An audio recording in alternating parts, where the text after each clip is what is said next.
Le 2 janvier 2026, la direction du port autonome de Douala a annoncé la fin de sa collaboration avec la Société Générale de Surveillance SGS, mettant un terme à un contrat signé en 2015 et devenu hautement controversé. Face à cette décision, le ministre des Finances, Louis-Paul Motazé, est monté au créneau. Par voie de correspondance, il a rappelé au directeur du PAD que le contrat n'était pas encore arrivé à échéance et qu'il ne pouvait être interrompu unilatéralement, évoquant des précédents de résiliation prématurée qui avaient coûté d'importantes pertes financières au Cameroun. Selon lui, SGS devait poursuivre ses opérations de scanning. La tension a conduit à une réunion de concertation avec le ministre d'État, secrétaire général de la présidence de la République, qui a annoncé que le chef de l'État avait validé le transfert des opérations à la Société transatlantique, conformément à l'annonce initiale du PAD. Le ministre des Finances a réitéré sa position en direct de la télévision, soulignant que toute interruption du contrat avec SGS engendrerait d'énormes pertes financières pour le pays.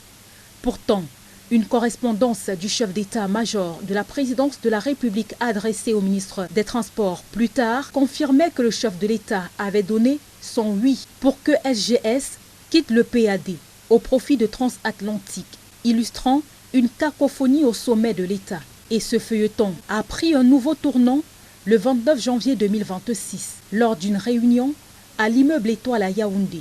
Le premier ministre chef du gouvernement, Joseph John Gouté, a en effet instruit le PAD de maintenir le contrat avec SGS, rappelant que cet accord signé par le gouvernement ne relevait pas de la compétence du port pour être résilié unilatéralement. Et le ministre des Transports, Jean-Ernest Masséna-Ngalé-Bibéé, a précisé que le contrat signé en 2015 pour 10 ans ne courait réellement qu'à partir de 2022, date de la mise en exploitation du dernier scanner.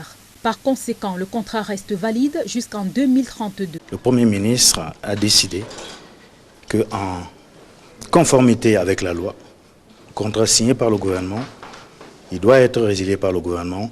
C'est un contrat qui court jusqu'en 2032. Il va se poursuivre. Et toute résiliation ou intégration d'un nouvel opérateur comme Transatlantique nécessiterait l'aval du gouvernement. Car il a constaté effectivement qu'une rupture qui pourrait être qualifiée d'une rupture abusive de ce contrat-là aurait des effets néfastes pour notre pays et pour l'ensemble de la sous-région. Ces instructions du Premier ministre contrastent totalement avec celles communiquées une semaine plus tôt par la présidence de la République le 22 janvier qui validait le remplacement de SGS par Transatlantique, révélant ainsi une divergence notable au sommet de l'État sur la gestion de ce dossier hautement sensible.